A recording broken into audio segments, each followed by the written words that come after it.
Hello everyone, my name is Leonie Haller and I'm a third-year bachelor student studying circular engineering at Maastricht University.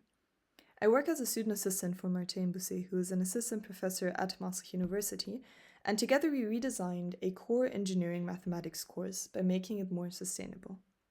The way we did this was by relating the tasks and lecture slides to the Sustainable Development Goals and creating real-life examples the students could relate to.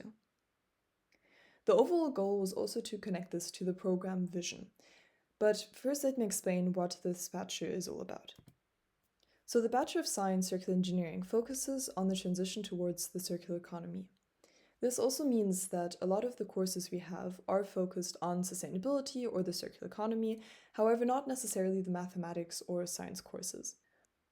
As I already mentioned, the goal of the redesign is to make the topics more engaging and tangible, but also to align them with the program vision, which means that we educate the students as globally responsible engineers.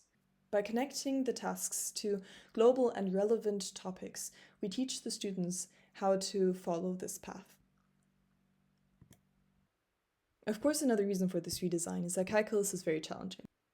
I myself also took this course in my first year, and I do remember struggling with quite a few topics. So for me, I remember everything seemed quite abstract, and I didn't really have any connection on how we can apply this in the real world. So our goal was also to make calculus a bit more easily to comprehend for the students and understand why they're doing this, which will motivate them to also invest more time because they know why they're doing this. So our goal of the redesign was also to make calculus more understandable for the students in the sense of that they know why they're doing it and relating it to topics that actually happen in real life. This can greatly improve the students' motivation to actually study for a subject that they find difficult. So how exactly did we do this? So from the financial side, this project was financed by the Sustainability Grant, which Martin received last year. Without this project could not have been done. From the logistical side, we aim for a co-creation approach, which means that student and staff work together to create this project. This also means that students were involved in every single step of this project.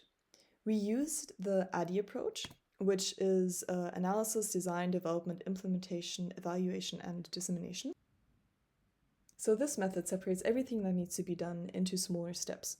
So we started off with the analysis phase. During this analysis phase, we looked at the past course evaluations from the previous year, and we also conducted a pre-focus group. The pre-focus group included students from last year who took the course, and also from the year before that. Together we discussed what we think could be included, how sustainability and calculus can be combined, and we wrote down the most important aspects of this meeting. One of the most important things that came out was that the students strongly believe that calculus should not be swept under the rug. As I already mentioned before, we do have other courses where we talk about sustainability as well, so sustainability here should be seen as a nice add-on. The next step is the design phase. Here we collected and started to design the ideas. We also conducted a teacher core focus group with teachers who teach science courses in the course program to understand how they think we can combine sustainability and mathematics. All the ideas and the designs come together in the development phase. In this phase, we actively create the material. So there are three different things that we changed. The first one is the team assignment. So the team assignment before did not include any sustainability examples or any relation to sustainability. So what we added here is that the topic should be related to 2 to 4 SDGs that are directly related to circular engineering.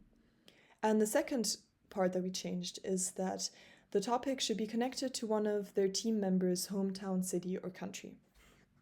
This makes the team assignment more personal, which means the students are automatically more invested in what they are doing. The next thing we changed was a pre-tutorial task. So this is a task that the students have to do before the tutorials. And what we did here is we just changed one little part of the entire task, but it still has a big impact. So we said that the optimization problems that the students have to solve have to be related to circular engineering. So as I already mentioned, even though this is just a small thing that we added, This reminds the students again and again of the sustainability examples and the circular engineering and how these two are related. So the third and the biggest change that we did was changing the lecture slides. Every time we talked about a sustainable development goal in the slide, we added the sustainable development goal at the top right corner. In this case, it is SDG goal number 12, responsible consumption and production. What we did here is we created a scenario. So before the redesign, this slide did not exist. There was only a slide on the task that the students had to calculate a largest box volume using the least amount of material. By adding this scenario, we explained to the students why they need to do this. The scenario is that there's a cosmetic company named Rouge that wants to optimize its packaging for a new product. And that is why they need to do the task. We also explained why this is important, so just that it uses less material, it has lighter packaging, less emissions during shipping, and less waste. And we also related this to one of the projects that the students have in that year. Another example is also creating this scenario. Before the redesign, the students had to calculate the surface area of a simple cylinder. In this case, we created a scenario where the students had to calculate the surface area of a wind turbine tower. We related it to an SDG goal at the top again, SDG goal number 7 in this case, affordable and clean energy, and explained why we're doing this. This is the example of the mathematics behind the slide, so what the students had to calculate.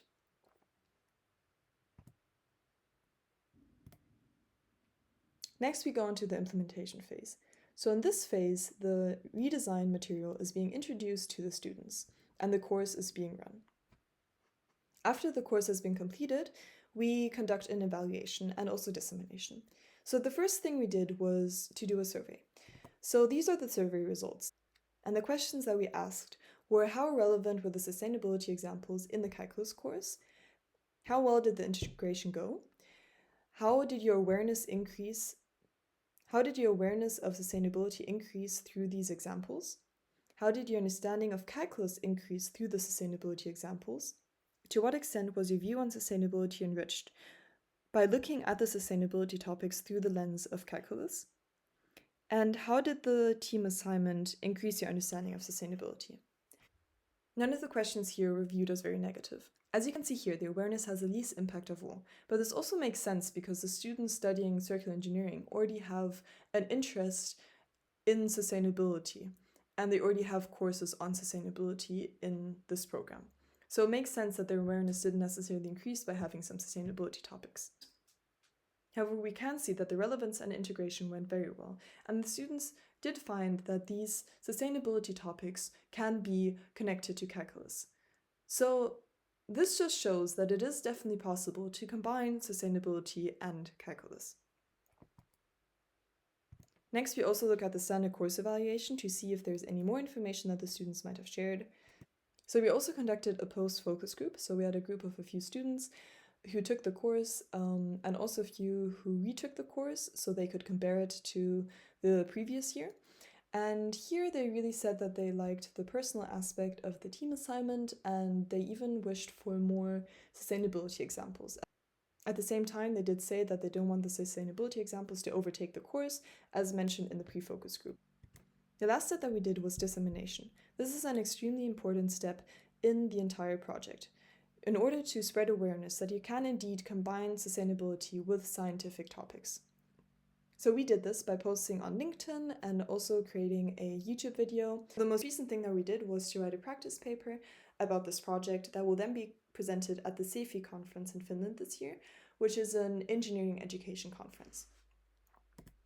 So all in all, we can really see that integrating sustainability topics to co-create authentic and engaging calculus learning experiences is indeed possible, and it also improves the students' learning experience. Thank you for listening.